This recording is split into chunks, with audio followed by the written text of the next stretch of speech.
શ્રી રામ દોસ્તો, આજે આપણે દર્શન કરીશું શ્રી કષ્ટભંજન દેવ સાળંગપુર ધામ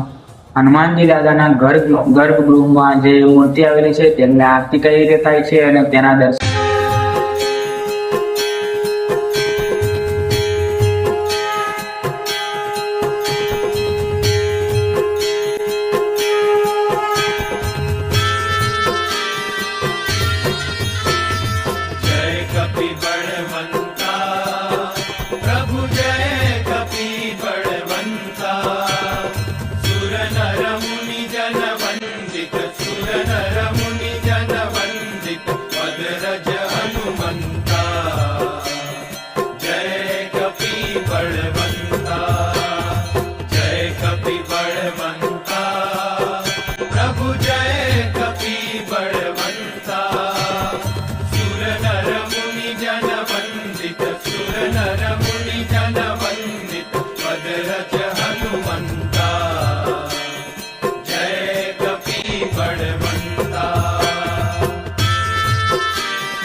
असुर